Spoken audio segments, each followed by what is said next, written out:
অঙ্গনওয়াড়ির খিচুড়িতে টিকটিকি, অসুস্থ মা সহ বাচ্চারা। স্বাস্থ্যই সম্পদ কথাটা আমরা সবাই শুনেছি, আর বাচ্চাদের স্বাস্থ্যের যত্ন আমাদের সবার নেওয়া উচিত। আমরা জানি কেন্দ্র সরকার পরিচালিত অঙ্গনওয়াড়ি কেন্দ্রগুলোতে বাচ্চাদের শিক্ষার সাথে সাথে পুষ্টিযুক্ত খিচুড়ি প্রদান করা হয়, কিন্তু সেই খিচুড়ি খেয়ে যদি বাচ্চারা সুস্থ হওয়ার পরিবর্তে অসুস্থ হয়ে পড়েন, কি হবেন বলুন তো? হ্যাঁ, এমনটাই ঘটলো গোপীবল্লভপুরের এক অঙ্গনওয়াড়ি কেন্দ্রে।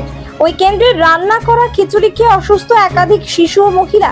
আহতদের চিকিৎসার জন্য আনা হয়েছে গোপীবল্লভপুর সুপার স্পেশালিটি হাসপাতালে। বেশ কয়েকজনের অবস্থা গুরুতর হওয়ায় ভর্তি করা হয়, বাকিদের প্রাথমিক চিকিৎসার পর ছেড়ে দেওয়া হয়েছে।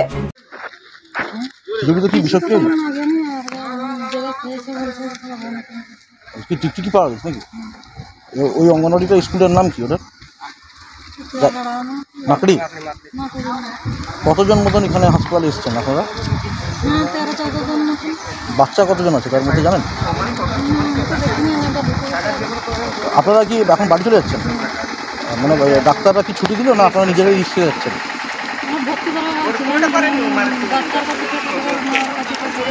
আলাদা আলাদা থাকতে বলেছি।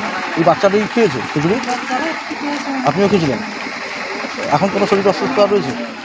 ঘটনা গোপীবল্লভপুর ১ নম্বর ব্লকের ৭ নং অঞ্চলের মাকড়ি গ্রামের অঙ্গনওয়াড়ি কেন্দ্রে। অভিযোগ, শুক্রবার সকালে মাকড়ি অঙ্গনওয়াড়ি কেন্দ্র থেকে গ্রামের মা ও শিশুদের জন্য রান্না করা খিচুড়ি সরবরাহ করা হয়।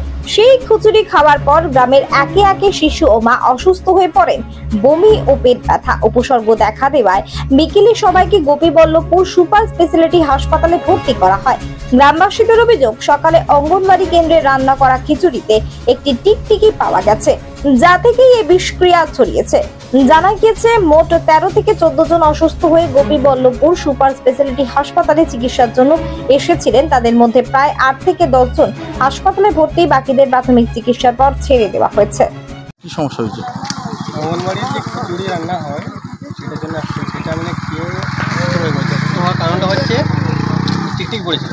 আচ্ছা, টিকিট তো সামনে আপনার কাছে দেখাচ্ছি, এটা টিকিট আছে সামনে এটা। সেটার জন্য যখন আমরা ১১টার দিকে যখন একটু খাওয়া দাওয়া করার পরে তখন অনেকজন বমি টমি করলো। তো বমি করার পরে তারপরে আরেকজন যখন খেতে যাইছে সে এটা পেয়েছে। আচ্ছা, তারপরে সবাইকে বলছে জাগ্রত করে দিল যে খিচুড়ি যে খেয়েছো অসুস্থ হয়েছে, তারপরে ১-২ ঘন্টা পরে বমি হওয়া শুরু হয়ে যাবে। বমি টমি করছে।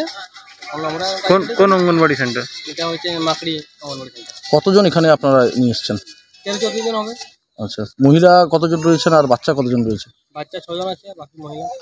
আচ্ছা, ওরা কতজন ভর্তি এই মুহূর্তে, কিছু খবর আছে? এই মুহূর্তে ভর্তি বলতে ১০-১২ জন ভর্তি আছে।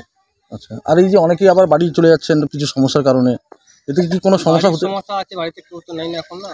আচ্ছা, সবজি এখন তো নিজস্ব কিছু এখন সমস্যা দেখা দিচ্ছে না, যে বমি টমি ভাব কিংবা পেট ব্যথা এখন কিছু হচ্ছে না, সেই জন্য ওরা বাড়ি চলে যাচ্ছে। তার মধ্যে দিয়ে যদি কিছু আবার নেক্সট টাইমে রাত্রেবেলা কিছু হয় তাহলে আবার নিয়ে আসতে হবে। এই যে ঘটনা, এই যে বাচ্চাদের অঙ্গনওয়াড়ি কেন্দ্রে যে খাওয়া দাওয়ার বিষক্রিয়া, এক প্রকার একটা টিকটিকি পাওয়া গেল, একটা আতঙ্কিত, মানে এই সমস্যার কথা বা অভিযোগ কি জানাবেন আপনারা গ্রামবাসী হিসেবে? জানাতে চাইছি যে এটা প্রশাসনের কাছে জানাতে চাইছি যে এটাকে কি বলবো, মানে যাতে ভালোভাবে রান্না বান্না হয়েছে, যাতে কোনো এর পরে যেন অসুবিধা কিছু না হয়, এটা যেন ব্যবস্থা